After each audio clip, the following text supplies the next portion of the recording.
ओम शांति। आज बाप दादा के 17 जून 2021 के ईश्वरीय महावाक्य हैं। मीठे बच्चे, तुम पारलौकिक बाप को यथार्थ रीति जानते हो, इसलिए तुम्हें ही सच्चे प्रीत बुद्धि व आस्तिक कहेंगे। प्रश्न, बाप के किस कर्तव्य से सिद्ध होता है कि वह भक्तों का रक्षक है? उत्तर, सब भक्तों को रावण की जेल से छुड़ाना, इनसॉल्वेंट से सॉल्वेंट बनाना, यह एक बाप का ही कर्तव्य है। जो पुराने भक्त हैं उन्हें ब्राह्मण बनाकर देवता बना देना, यही उनकी रक्षा है। भक्तों का रक्षक आया है अपने सभी भक्तों को मुक्ति जीवन मुक्ति देने। गीत भोलेनाथ से निराला। ओम शांति। यह किसकी महिमा सुनी बच्चों ने? गाया जाता है ऊंच से ऊंच भगवान, और भगवान को ही बाप कहा जाता है। वही इस सारी रचना का रचयिता है। जैसे लौकिक बाप भी रचयिता है अपनी रचना का। पहले कन्या को अपनी स्त्री बनाते हैं और फिर उनसे रचना रचते हैं। 5-7 बच्चे पैदा करते हैं, उनको कहा जाएगा रचना।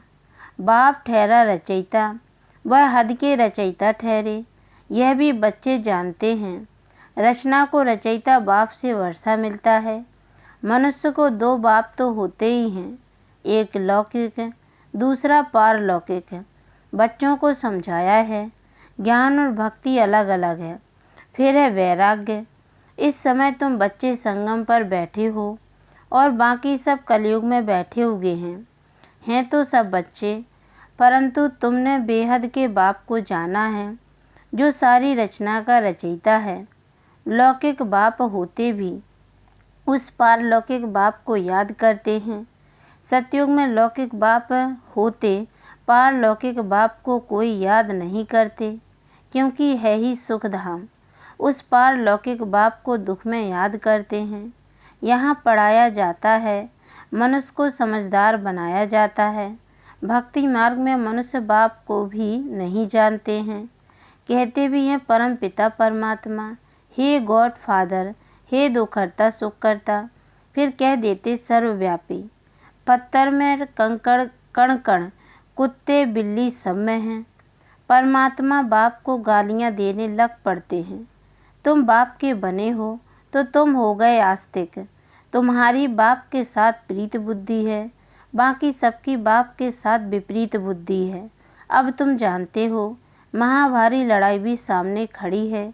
पुरानी दुनिया के विनाश अर्थ हर 5-4 वर्ष बाद कलयुगी पतित दुनिया पूरी हो, फिर सतयुगी पावन दुनिया स्थापन होती है बाप के द्वारा, जिसको ही याद करते हैं।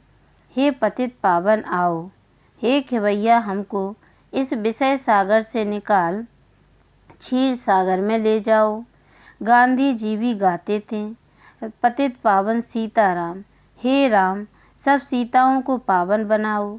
तुम सब हो सीताएं भक्तियाँ, वह है भगवान, सब उनको पुकारते हैं। वह तुमको पतित से पावन बना रहे हैं। तुमको कहाँ भी धक्के नहीं खिलाते हैं।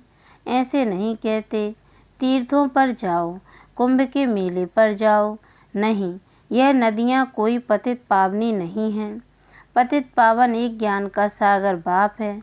सागर व नदियों को कोई याद नहीं करते हैं, पुकारते हैं बाप को, हे पतित पावन बाबा हमको पावन बनाओ।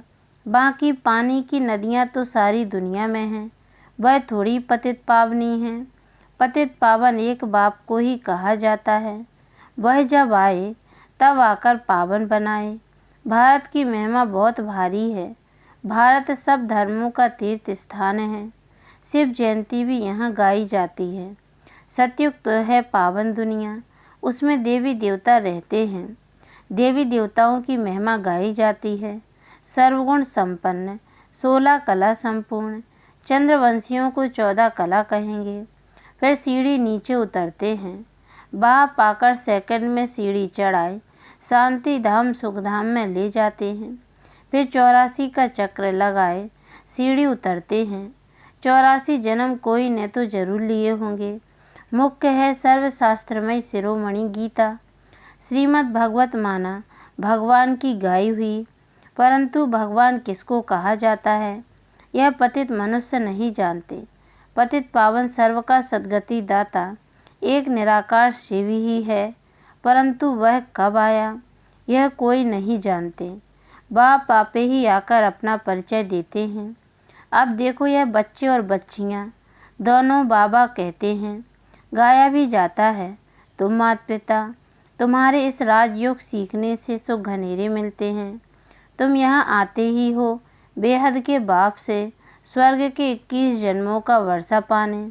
अब शिव जयंती भी भारत में ही मनाते हैं, रावण भी भारत में ही दिखाते हैं, परंतु व्रत कुछ भी नहीं जानते। शिव हमारा बेहद का बाप है यह एक भी नहीं जानते, सिर्फ शिव की पूजा करते रहते हैं।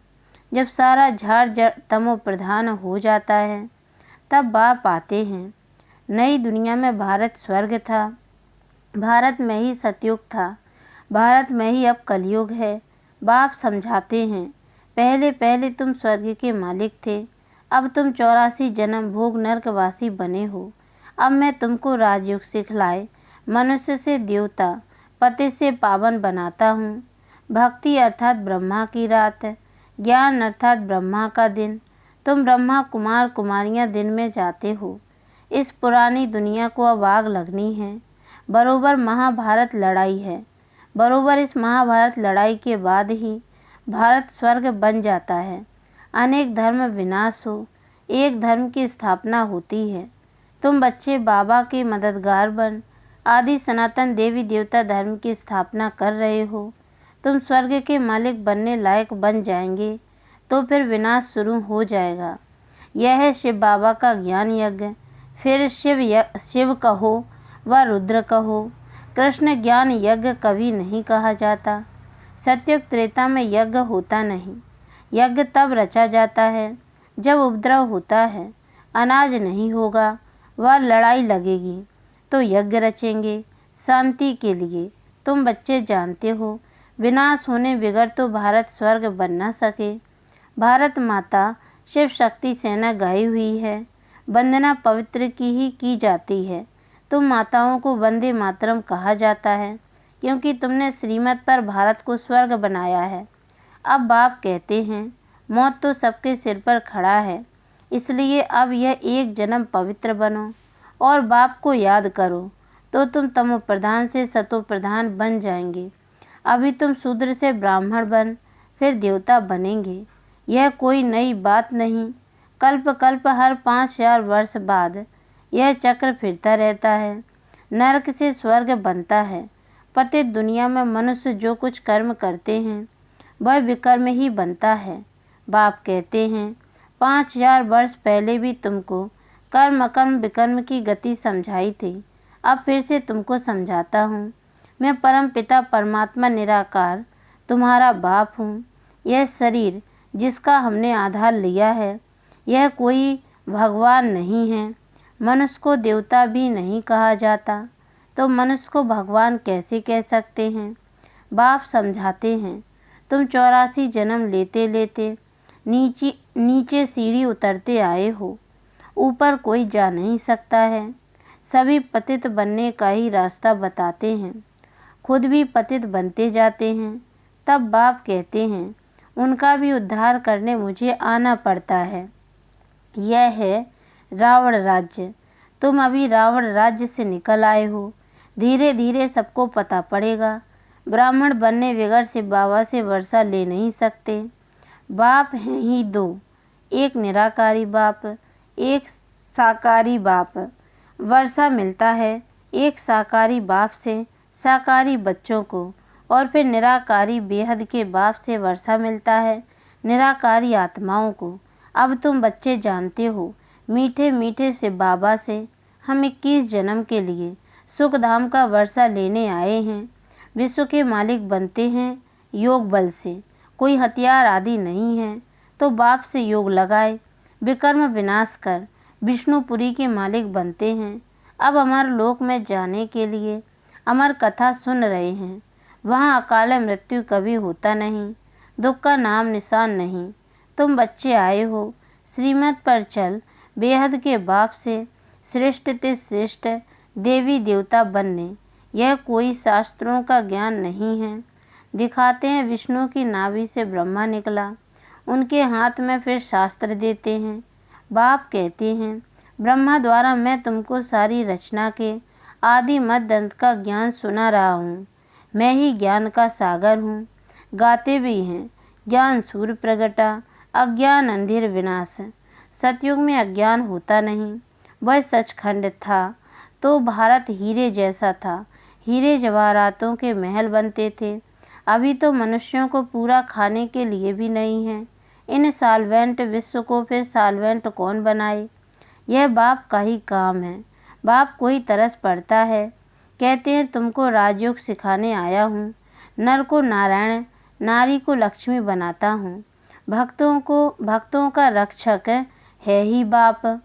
तुमको रावण की जेल से छुड़ाए सुख धाम में ले जाता हूँ। सारी दुनिया में जो ब्राह्मण बनेंगे वही देवता बनेंगे। ब्रह्मा का नाम भी बाला है, प्रजापिता ब्रह्मा। तुम ब्राह्मण हो सबसे उत्तम। तुम भारत की सच्ची रूहानी सेवा कर रहे हो। बाप की याद से ही विकर्म विनाश होंगे और कोई रास्ता नहीं है पति से पावन बनने का। याद से ही खाद भस्म होगी। सोनार लोग जानते हैं सच्चा सोना झूठा सोना कैसे बनता है। उसमें चांदी तांबा लोहा डालते हैं। तुम भी पहले सतो प्रधान थे, फिर तुम्हारे में खाद पड़ती है, तमो प्रधान बन पड़े हो। अभी फिर सतो प्रधान बनना पड़े तब सतयुग में जा सकेंगे। बाप कहते हैं कोई भी देहधारी को याद नहीं करो। गृहस्थ व्यवहार में रहते एक बाप के सिवाय और कोई को याद नहीं करो तो तुम स्वर्गपुरी के मालिक बन जाएंगे। स्वर्ग अथवा विष्णुपुरी थी, अब रावणपुरी है, फिर विष्णुपुरी बनेगी जरूर। साधु संत आदि सबका उद्धार करने आता हूँ। तभी कहा जाता है यदा यदा ही धर्मस्य। यह भारत की ही बात है। सर्व का सद्गति दाता मैं एक बाप शिव हूँ। शिव रुद्र सब उनके ही नाम हैं, अथाह नाम रख दिए हैं। बाप कहते हैं मेरा असली नाम तो एक ही है, शिव। मैं शिव हूँ। तुम शालिग्राम बच्चे हो। तुम आधा कल्प देह अभिमानी रहे हो, अब देही अभिमानी बनो। एक बाप को जानने से बाप द्वारा तुम सब कुछ जान जाते हो। मास्टर ज्ञान सागर बन जाते हो।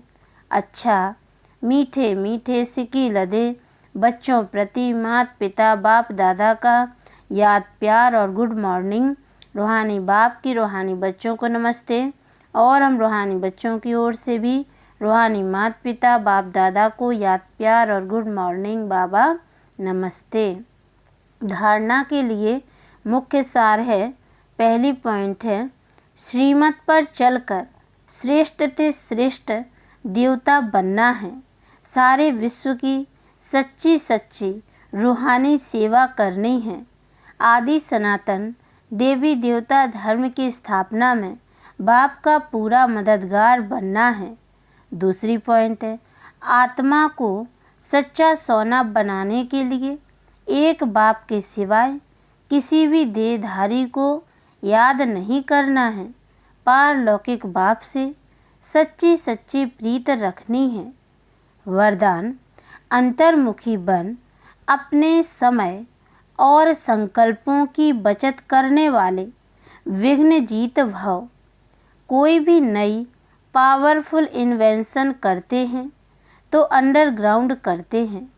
आप भी जितना अंतर्मुखी अर्थात अंडरग्राउंड रहेंगे उतना वायुमंडल से बचाव हो जाएगा, मनन शक्ति बढ़ेगी और माया के विघ्नों से भी सेफ हो जाएंगे। बाहर मुक्ता में आते भी अंतर्मुख हर्षित मुख आकर्षण मूर्त रहो। कर्म करते भी यह प्रैक्टिस करो तो समय की बचत होगी और सफलता भी अधिक अनुभव करेंगे। स्लोगन बीमारी से घबराओ नहीं, उसे दवाई रूपी फ्रूट खिलाकर विदाई दे दो। मातेश्वरी जी के अनमोल महावाक्य मनुष्य साक्षात्कार में कैसे जाते हैं। यह जो साक्षात्कार में जाना होता है तो इसकी फिलॉसफी भी बहुत महीन है। यह अंतर्वाहक शरीर से जाकर घूम आते हैं।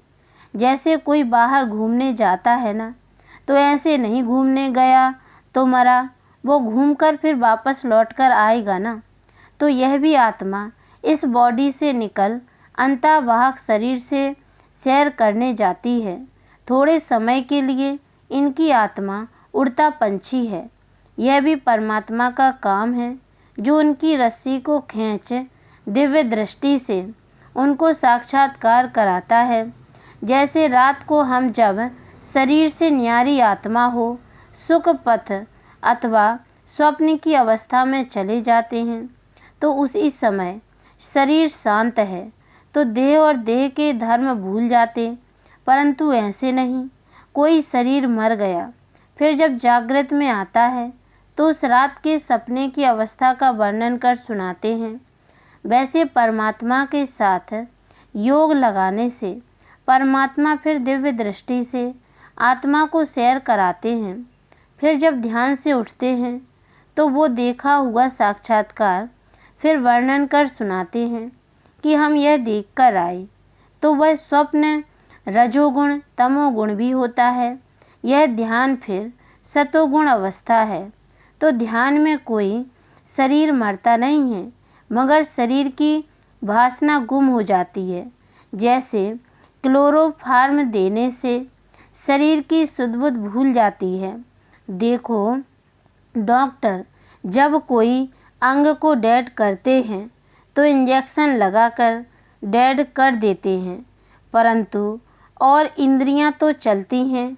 तो ध्यान भी इसी तरह से है कि आत्मा कोई उड़कर सैर कर आती है, परंतु शरीर मर नहीं जाता। अब यह रस्सी खींचने की स्मृति भी परमात्मा में है, ना कि मनुष्य आत्मा में। अच्छा, ओम शांति।